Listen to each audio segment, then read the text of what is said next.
Guys, game science ने finally black myth जुंगकोई का game play दिखा दिया है। और मैं पहले ही एक चीज बोल देता हूं, ये ब्लैक मिथ वुकोंग 2.0 तो बिल्कुल नहीं लग रहा है। पहली नजर में ऑब्वियसली आपको ब्लैक मिथ वाली डीएनए देखने को मिलेगी। Same dark Chinese mythology, insane creature design, cinematic environments. But जैसे ही एक्चुअली कॉम्बैट स्टार्ट होती है, एक चीज इमीडिएटली क्लियर हो जाती है। गेम साइंस कॉम्बैट को वुकोंग से काफी डिफरेंट डायरेक्शन में ले जा रही है। और सबसे बड़ा चेंज, पैरी आ गया भाई। वुकोंग में जहां हम आधा गेम डॉज डॉज करते हुए निकाल देते थे, जुंगकुई लिटरली एनिमीज के अटैक को ब्लॉक, पैरी और काउंटर करता हुआ दिख रहा है। और बिलीव मी, ये ट्रेलर की सिर्फ शुरुआत है। बिकॉज आगे elemental weapons, summons transformation, multiple enemies, possible mounts और इवन फिशिंग तक दिखाई गई है। तो चलिए पूरे गेम प्ले को डिटेल में ब्रेक डाउन करते हैं। सबसे पहले प्रोटैगनिस्ट। ब्लैक मिथ वुकोंग में हमारा डेस्टिन वन एक्सट्रीमली एजाइल था। स्टाफ कॉम्बैट थी, जंपिंग, डॉजिंग, स्पेल्स और बेसिकली एक सुपर फास्ट मिथिकल वॉरियर। जुंगकुई का कॉम्बैट उसके कंपैरिजन में मुझे हैवियर और मोर डेलिबरेट लग रहा है। और इसका रीजन कैरेक्टर खुद भी है। जुंगकुई चाइनीज फोकलोर में बेसिकली एक ghost demon Hunter type legendary figure है। तो गेम साइंस ने अपेरेंटली उसके कॉम्बैट को भी उसी पर्सनैलिटी के अराउंड बिल्ड किया है। ये बंदा एनिमी से बचकर फाइट नहीं करता, ये सामने खड़ा होकर उनका अटैक रिसीव करता है और काउंटर देता है। और ये डिफरेंस बहुत इंपॉर्टेंट है, बिकॉज इसका मतलब है कि ब्लैक मिथ सीरीज हर गेम में सिर्फ प्रोटैगनिस्ट चेंज नहीं करेगी, गेम प्ले स्टाइल भी कैरेक्टर के अकॉर्डिंग चेंज कर सकती है। अब आते हैं मेरे लिए गेम प्ले के सबसे एक्साइटिंग फीचर पर, पैरिंग। वुकोंग में traditional souls like style default parry नहीं था। रॉक सॉलिड जैसी एबिलिटी तो थी जिससे आप कुछ सिमिलर कर सकते थे, बट कॉम्बैट का प्राइमरी डिफेंसिव मैकेनिक था डॉज। जुंगकुई में सिचुएशन कंप्लीटली डिफरेंट लग रही है। गेम प्ले में जुंगकुई रिपीटेडली अटैक्स को ब्लॉक और पैरी करता हुआ दिख रहा है और सक्सेसफुल टाइमिंग के बाद इमीडिएटली काउंटर अटैक भी कर सकता है। और अगर ये सिस्टम फाइनल गेम में प्रॉपरली डीप हुआ तो बॉस फाइट्स वुकोंग से भी ज्यादा सेटिस्फाइंग हो सकती है। इमेजिन करो, बॉस स्विंग करे और फिर टिंग परफेक्ट पैरी और इमीडिएटली जुंगकुई उसको काउंटर करे। ये सेकीरो नहीं है ऑब्वियसली, बट कॉम्बैट में वो स्टैंड योर ग्राउंड वाली फीलिंग डेफिनेटली आ रही है। और पर्सनली मुझे ये डायरेक्शन बहुत पसंद आई, बिकॉज अगर गेम साइंस सिर्फ वुकोंग का dodge based system combat copy कर देती तो जुंगकुई अननेसेसरी सीक्वल जैसा फील होता। अभी ये actually new Black Myth game की तरफ फील हो रहा है। अब एचयूडी को ध्यान से देखो। बॉटम राइट साइड में मल्टीपल एबिलिटी स्किल्स नजर आ रही हैं और कॉम्बैट के टाइम एक मीटर भी बिल्ड होता हुआ दिखता है।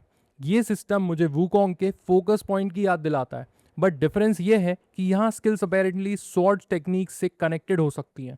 और इंटरेस्टिंगली कुछ ब्रेकडाउन्स ने नोटिस किया है कि एबिलिटीज पर ऑब्वियस कूलडाउन टाइमर भी नहीं दिख रहा है। तो पॉसिबिलिटी है अटैक करो, डॉज करो, पैरी करो, मीटर बिल्ड करो और फिर उस एनर्जी को पावरफुल स्वॉर्ड टेक्निक्स में स्पेंड करो। और ये बॉस फाइट में काफी एडिक्टिव सिस्टम बन सकता है। अब ये फीचर मुझे जेन्युइनली क्रेजी लगा। एक सीक्वेंस में जुंगकुई एनवायरनमेंट से फायर अब्सॉर्ब करता हुआ नजर आता है और फिर वही फायर उसके वेपन में इम्ब्यू हो जाती है। लेकिन रुक जाओ, आगे एक सीक्वेंस में एनिमी या बॉस की तरफ से आने वाली एलिमेंटल एबिलिटी को भी वो समहाउ कैप्चर अब्सॉर्ब करके अपने वेपन के लिए यूज करता हुआ नजर आता है। और एक पॉइंट पर वेपन पर लाइटनिंग इफेक्ट भी दिखाई देता है। अगर फाइनल गेम में सिस्टम एग्जैक्टली इसी तरह है तो इसका मतलब है इन्वायरमेंट सिर्फ डेकोरेशन नहीं रहेगा। इमेजिन करो, एरिया में फायर है, fire sword, enemy electricity use कर रहा है, लाइटनिंग वेपन। वुकोंग में एलिमेंटल डैमेज था, बट जुंगकुई में गेम साइंस अपेरेंटली उस कॉन्सेप्ट को गेम प्ले मैकेनिक बना रहा है और ये बिल्ड वेराइटी के लिए बहुत इंटरेस्टिंग हो सकता है। अब नेक्स्ट मैकेनिक को ध्यान से देखना। वुकोंग में स्पिरिट याद है? एनिमी डिफीट करो, उसकी स्पिरिट एक्वायर करो और कॉम्बैट में बेसिकली उसका एक अटैक टेम्पररी यूज करो। जुंगकुई में जो दिखाया गया है वो उससे काफी डिफरेंट लग रहा है। यहाँ जुंगकुई एक क्रिएचर स्पिरिट को समन करता है और वो बस एक अटैक करके गायब नहीं होता, वो साथ में फाइट करता है। ये ह्यूज डिफरेंस है। मतलब पॉसिबल है कि जुंगकुई में proper companion style summoning system हो। बॉस फाइट चल रही है, आप समन बुलाओ, बॉस का अटेंशन डिवाइड हो, समन अटैक करे और आप साइमल्टेनियसली कॉम्बो कंटिन्यू करो। बेसिकली ब्लैक मिथ का अपना version of a combat companion system है, लेकिन अभी इसे परमानेंट कंपेनियन सिस्टम कहना जल्दी होगा। And yes, transformations are back. Wukong का एक कूलेस्ट मैकेनिक था ट्रांसफॉर्मेशंस, बॉस एनिमी की फॉर्म लो और टेम्पररी उसकी एबिलिटी यूज करो। गुड न्यूज, जुंग कुई के गेम प्ले में भी ट्रांसफॉर्मेशन टाइप मैकेनिक दिख रहा है और इंटरेस्टिंग पार्ट यह है कि जिस स्पिरिट समन को हम फाइट में देखते हैं, जुंग कुई बाद में अपेरेंटली उसी फॉर्म में ट्रांसफॉर्म करता हुआ नजर भी आता है। तो मुझे लग रहा है कि गेम साइंस ने स्पिरिट और ट्रांसफॉर्मेशन को कंप्लीटली रिमूव नहीं किया, उन्हें इवॉल्व किया है। हो सकता है कि एक क्रिएचर को पहले समन कर सको और सर्टेन कंडीशन मीट होने के बाद खुद उस क्रिएचर में ट्रांसफॉर्म हो जाओ। अगर ये ट्रू हुआ, बिल्ड पॉसिबिलिटी क्रेजी होने वाली है। एक और सटल डिफरेंस नोटिस करो, वुकोंग की majority important fights basically 1 versus 1 counter होती थी। जुंग कुई की गेम प्ले में मल्टीपल मूवमेंट्स पर साइमल्टेनियसली काफी एनिमी स्क्रीन पर नजर आ रहे हैं और कॉम्बैट सिस्टम भी अपेरेंटली उसके अकॉर्डिंग डिजाइन किया गया है। स्वॉर्ड अटैक्स का sweep, counter attacks, summons, elemental effects सब क्राउड कॉम्बैट के लिए काफी यूजफुल लगते हैं। तो पॉसिबल है कि जुंग कुई का कॉम्बैट वुकोंग से स्लाइटली मोर क्राउड फोकस्ड हो और पर्सनली मैं ये चेंज वेलकम करूंगा बिकॉज वुकोंग के बॉसेस फैंटास्टिक थे, लेकिन नॉर्मल एनिमी काउंटर्स कभी कभी बॉस फाइट्स के बीच में फिलर लगते थे। जुंग कुई अगर प्रॉपर ग्रुप बैटल्स देता है तो एक्सप्लोरेशन ज्यादा इंटरेस्टिंग हो सकता है। अब ग्राफिक्स की बात करना इम्पॉसिबल टू अवॉइड है because Game Science cooked again. Rain effects, fire, lightning, particles, wet environment, character animation, creature design, everything looks ridiculous. और याद रखो, ये फुटेज फाइनल रिटेल बिल्ड नहीं है, ये गेम अभी डेवलपमेंट में है। फिर भी कुछ sequences already almost cinematic movie जैसे लग रहे हैं। Wukong already technically impressive game था, बट जुंग कुई में एनवायरनमेंट मुझे और ज्यादा एटमॉस्फेरिक लग रहा है, स्पेशली डार्क मिथोलॉजी वाला टोन। वुकोंग में ब्यूटीफुल लैंडस्केप काफी थे, जुंग कुई कंपैरेटिवली मुझे ज्यादा डार्क, सुपरनैचुरल और हॉरर इंस्पायर्ड फील दे रहा है। अब ट्रेलर के one of the biggest question mark पर आते हैं, माउंट्स। हम जुंग कुई को एक giant tiger beast type creature के साथ देखते हैं और प्रमोशनल इमेजरी, सिनेमैटिक शॉट्स में भी राइडिंग इमेजरी आ चुकी है, इसलिए पॉसिबिलिटी स्ट्रांग लगती है कि गेम में माउंट मैकेनिक हो सकता है। But important point, game science ने अभी क्लियरली कंफर्म नहीं किया है कि ये freely usable game play mount है, ये सिनेमैटिक सीक्वेंस भी हो सकता है। लेकिन अगर माउंट्स एक्चुअली प्लेबल है तो इसका इम्प्लीकेशन काफी बड़ा है, बिकॉज माउंट्स की जरूरत यूजुअली तब पड़ती है जब एनवायरमेंट्स ट्रैवर्सल डिमांड करती है। और अगर जुंग कुई को टाइगर पर बैठकर ट्रैवल करना पड़े तो क्या इसका मतलब मैप्स वुकोंग से सिग्निफिकेंटली बिगर होने वाले हैं? May be more open environment, may be interconnected region. Open world बोलना अभी बहुत जल्दी होगा, बट माउंट का हिंट डेफिनेटली एक्सप्लोरेशन को इंटरेस्टिंग बना देता है। और Game Science being Game Science, trailer में भी एक बिजार सीक्वेंस है जहां जोंग कोई फिशिंग करता हुआ दिख रहा है। नॉर्मल फिशिंग ऑब्वियसली नहीं, बिकॉज अपेरेंटली उस फिशिंग से एक मैसिव सी क्रिएचर निकल आता है, टिपिकली ब्लैकमिथ। अब ये एक्चुअल फिशिंग मिनी गेम है या सिर्फ बॉस इनकाउंटर ट्रिगर करने के लिए सिनेमैटिक सेटअप, अभी क्लियर नहीं है। लेकिन मुझे गेम साइंस की ये चीज बहुत पसंद है, ट्रेलर देखते हुए आप प्रिडिक्ट नहीं कर सकते कि अगले 10 सेकंड में क्या होने वाला है। एक second peaceful fishing, next second welcome to the boss fight. और अगर फिशिंग वियर्ड नहीं थी तो एक सीन में जुंग कोई अपेरेंटली स्केलेटन टाइप्स कैरेक्टर्स के साथ म्यूजिकल इंस्ट्रूमेंट प्ले करता हुआ नजर आता है। अब ये एक्चुअल मिनी गेम है, स्टोरी सीक्वेंस है, साइड क्वेस्ट है, या बस गेम साइंस का weird humour, no idea. But ये एक इंपॉर्टेंट चीज इंडिकेट करता है, गेम का टोन सिर्फ डार्क और सीरियस नहीं होने वाला है। वुकोंग की तरह यहाँ भी मिथोलॉजी के बीच में वियर्ड ह्यूमर और बिजार कैरेक्टर्स मिलने वाले हैं।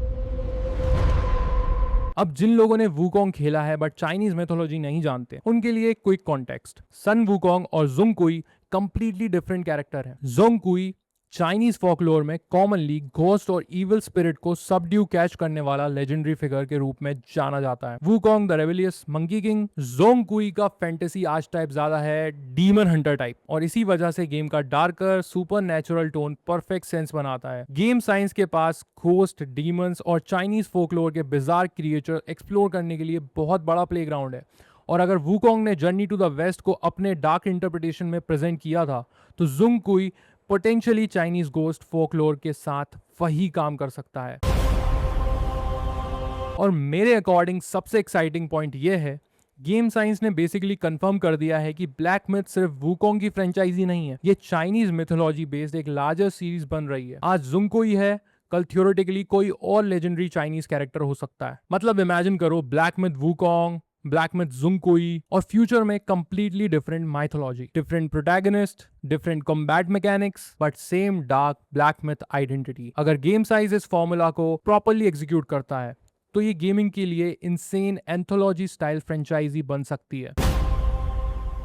और अब ऑब्वियस क्वेश्चन, वूकोंग का क्या हुआ? जुंगकुई का मतलब ये नहीं है कि वूकोंग की स्टोरी परमानेंटली खत्म हो गई। गेम साइंस पहले ही इंडिकेट कर चुका है कि वूकोंग की वेस्टवर्ड जर्नी यहीं एंड नहीं हुई है, इसलिए जुंगकुई को सिंपली वूकोंग 2 बोलना टेक्निकली करेक्ट नहीं होगा। ये ब्लैक मिथ सीरीज का सेकंड मेजर टाइटल है with a different protagonist and mythology focus, and मुझे पर्सनली ये अप्रोच सीक्वल से ज्यादा इंटरेस्टिंग लगती है। वूकोंग को इमीडिएटली मिल्क करने की बजाय गेम साइंस कुछ जेन्युइनली डिफरेंट बना रही है। अब सबसे पेनफुल क्वेश्चन, गेम कब आ रहा है? आंसर अभी नहीं पता। गेम साइंस ने ऑफिशियल रिलीज डेट अनाउंस ही नहीं की, और जो भी 2027, 2028 या किसी स्पेसिफिक ईयर की रिलीज डेट इंटरनेट पे चल रही हो उसे कंफर्म्ड इन्फॉर्मेशन मत समझना। बट 15 मिनट के एक्चुअल गेम प्ले देखने के बाद एटलीस्ट एक चीज क्लियर हो जाती है, प्रोजेक्ट अब सिर्फ अनाउंसमेंट ट्रेलर या कॉन्सेप्ट स्टेज जैसा नहीं लग रहा है। Actual combat system, environments, enemies, boss encounters, animations सब डेवलप हो रहे हैं। गेम साइंस जितना टाइम लेना चाहे, प्लीज लेट देम कुक। मेरे लिए इस गेम प्ले के बाद 5 बिगेस्ट टेक अवे हैं। नंबर 1, प्रॉपर पैरी और counter based combat. Number 2, environmental elemental weapon system. Number 3, summons transformation का इवॉल्व्ड वर्जन। नंबर 4, बिगर इनकाउंटर्स और possible mount based exploration.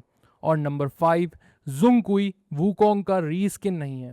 Game science actually black myth के फॉर्मूले को evolve कर रही है। वूकोंग ने हमें एक fast agile monkey king style warrior दिया था, जुंगकुई एक heavier, darker, sword वील्डिंग, demon hunting monster लग रहा है।